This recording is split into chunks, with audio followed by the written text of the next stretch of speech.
Hi there, Jeff here from the Wetsuit Centre, talking to you today about the Seaskins Wired 3-2 wetsuit for summer 2012. Seaskins have been around a long time, a British manufacturer, so they know a lot about making wetsuits for cold water, and as such have sort of gained a really big following, especially within the UK, because they give such good value for money. The Wired has always been their flagship suit, and this year it hasn't changed a great deal.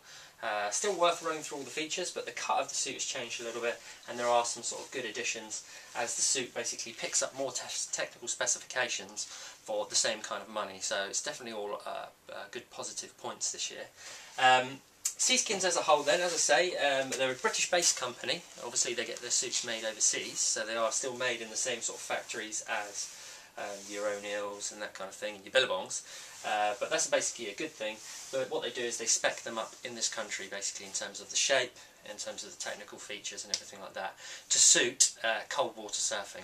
Okay, so that's why they've got such a big following in the UK and in some of the sort of surrounding countries as well, like Denmark and those sort of places where it gets very cold, because they know what they're doing when it comes to making a wetsuit for the sort of conditions that we get typically over here, which is brass monkeys cold, basically. So what they do with the summer suits, basically, and what Seaskins typically do, instead of sort of trying to sort of corner a specific area of the market, so performance lightweight wetsuits, they do offer a suit for that as well, but with the Wired basically they just give you everything, really. Try and get the suit sort of a good balance between flexibility and warmth. But basically they give you a huge amount of features for your money because they're trying to compete with the big boys, basically, you know, like the O'Neills and the Ripcurs, that kind of stuff. So got a lot of time for Seaskin suits, especially because they've been around a long time and they've really got it right lately in terms of their wetsuits. So fundamentally the suit is pretty much the same. Some of the key differences between, say, this year's Seaskins and previous years is really around the sort of like the chest zip system and what's going on inside the wetsuit. Always being tweaked basically on feedback from their team riders and from people that use the suits in the UK. So primarily the neoprene, the high quality neoprene the whole way through the suit, as you would expect with a top end suit. It's ultra light, really flexible neoprene, so it's really stretchy throughout the whole suit, right the way through, no compromise on flex at all. Really lightweight, soft neoprene, feels great to the touch. No smooth skin on the suit, which you'll notice as well, and minimal panels. So that's really to give the performance element.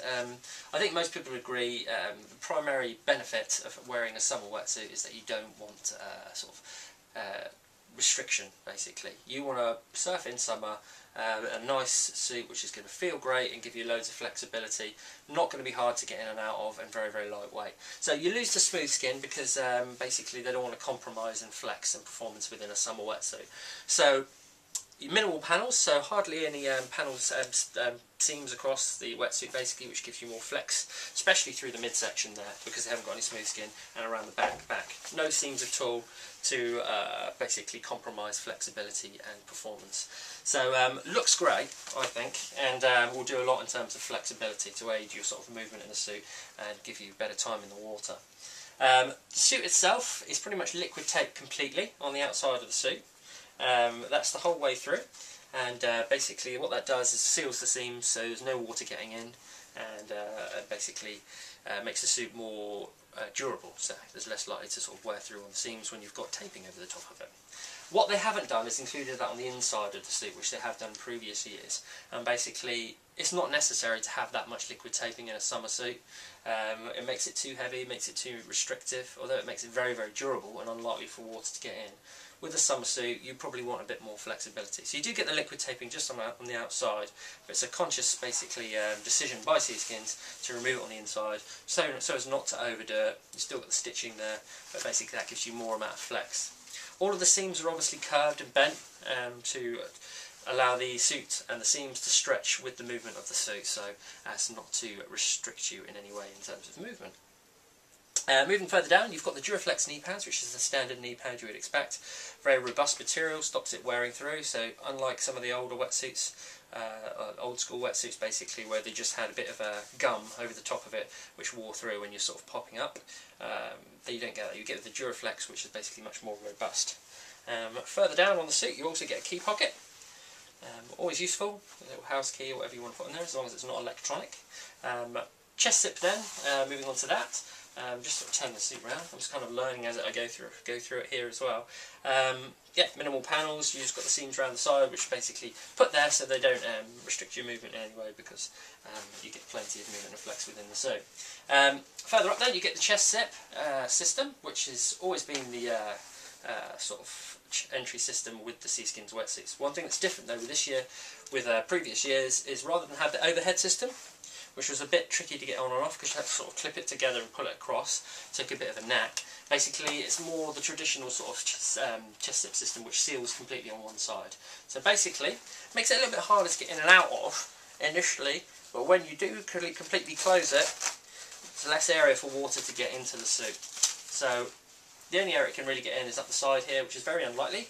So if water does rush up through here, it's basically then met with the inside of the wetsuit. So rather than going straight into the suit itself, it will be carried out of the suit here, or it will drain through the shoulder, and you can see there's a little drain hole there basically. What that means is there's less chance of flush throughs in the suit, so there's less chance when you fall off that water's going to get into the suit itself. Because through the collar, if it does come through, it's met with this piece of neoprene, which basically sits flat against your chest and your back, and will carry that water out of the suit through the little drain hole on the side, or through the side panel here, because the chest zip is sort of angled down that way. So everything's thought of basically to keep water out of the suit and keep you warmer. That chest zip system, as I say, is a little bit harder to get in and out of, but having said that, once you get the hang of it, it's not too bad. Smooth skin around the collar, stop you getting a rash obviously. The two pieces of neoprene basically overlap here, so it's a really nifty chest zip system. The two pieces of neoprene overlap to allow you to pull the neck apart and get in and out of the suit easier. Okay, it pulls nice and wide apart.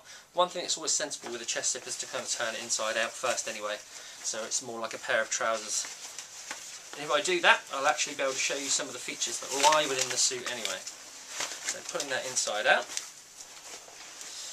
we get to see some of the fundamental differences between this year's Seaskins Wired and previous years anyway.